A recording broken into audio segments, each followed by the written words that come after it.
뉴스 읽어드립니다. 오늘의 뉴스를 10분 만에 정리해드립니다. 오늘은 2024년 4월 3일 수요일입니다. 미국과 한국의 주요 뉴스를 읽어드립니다.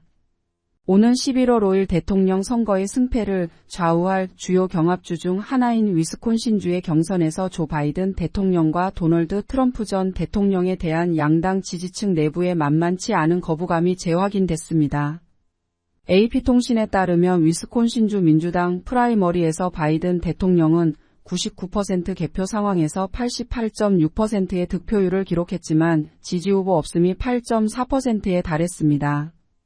또 위스콘신주 공화당 프라이머리에서 당내 유일 후보인 트럼프 전 대통령은 99% 집계 상황에서 79.2%의 지지율을 기록했는데 지난달 초 사퇴한 니키 헤일리 전 유엔 대사를 찍은 표가 12.8%에 달했습니다. 공화당 내부가 완전히 단결된 상태가 아님을 보여준 결과로 풀이됐습니다. 도널드 트럼프 전 대통령이 공화당 대선 후보 자리를 확보한 지난달에 의미 있는 선거 자금 모금 성과를 거뒀다고 언론들이 보도했습니다. 트럼프 전 대통령 캠프와 공화당 전국위원회는 3월 한 달간 6,560만 달러의 선거 자금을 모금했고 그에 따라 트럼프 측 현금 보유고는 지난달 말 기준으로 9,310만 달러로 집계됐다고 정치 전문 매체 폴리티코가 보도했습니다. 지난 2월 말 트럼프 캠프가 신고한 현금 보유액이 4,190만 달러였다는 점에서 지난달 두드러진 모금 성과를 낸 셈입니다. 트럼프 전 대통령 측으로 가는 대선 실탄 공급량이 늘어난 것은 당내에서 유일하게 남아 경쟁을 벌였던 니키 헤일리 전 유엔 대사가 지난달 초 사퇴한 뒤 공화당 큰손들이 트럼프 측 지원으로 돌아서기 시작한 징후로 풀이됐습니다. 미국 내 중국인이나 중국 기업의 토지 구매를 허가하지 않는 주 정부가 증가하고 있다고 폴리티코가 보도했습니다. 폴리티코는 올해 20여 개 주가 외국인의 토지 구매를 제한하기 위해 새로운 법을 추진하거나 기존 법을 개정하고 있다고 전했습니다. 지난 해열 5개 주가 외국인의 토지 보유를 제한하거나 금지하는 법을 제정한 점을 고려하면 미국 내 총 신계주의 3분의 2 이상이 이런 법을 이미 제정했거나 추진하고 있으며 이들 주는 주로 주의회에서 공화당이 다수당이라고 폴리티코는 보도했습니다. 폴리티코는 도널드 트럼프 전 대통령이 중국에 고율 관세를 부과하겠다고 위협하는 등 중국과 경제 전쟁을 대선 쟁점으로 내세우는 상황에서 주정부의 공화당도 이런 기류에 편승해 정치적인 이유로 중국 때리기에 나섰다고 평가했습니다. 현재 연방의회에서도 중국인의 토지 보유를 금지하는 법안이 4건 발의됐지만 아직 가결되지는 않았습니다. 타이완에서 규모 7.4의 강진이 발생해 최소 9명이 숨지고 900명 넘게 다쳤습니다.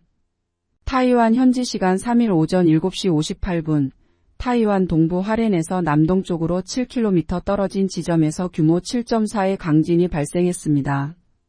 타이완 당국은 지금까지 9명이 숨지고 900명 넘게 다친 걸로 집계했습니다. 무너진 건물은 125채에 달하고 87만 가구의 전기 공급이 끊겼습니다.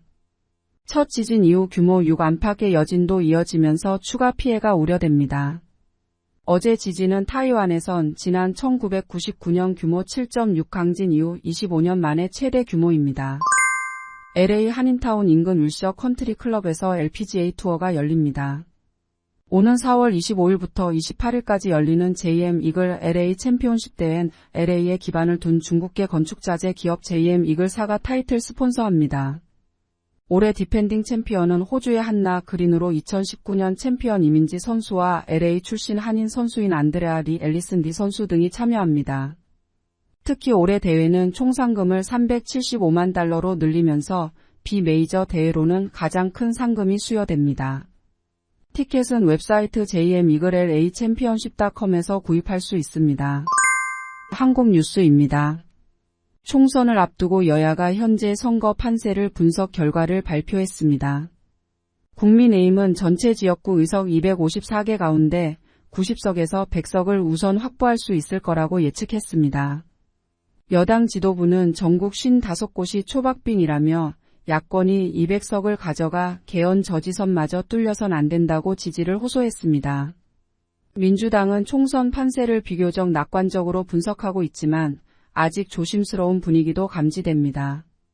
지역구 254곳 가운데 110곳 이상에서 우세하다고 보는데 치솟은 물가와 이딴 정부의 실정이 심판 여론에 힘을 실었단 판단입니다.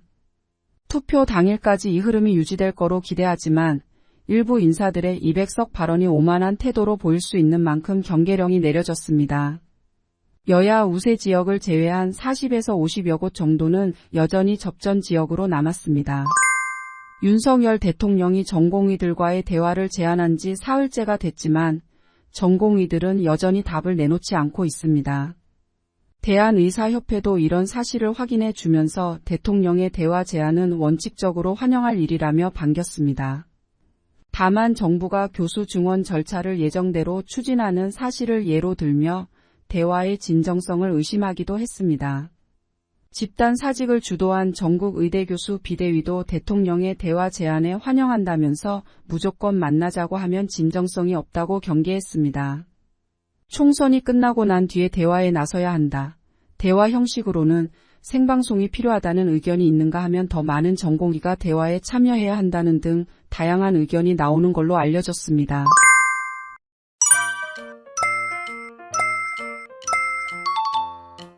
끝으로 날씨입니다.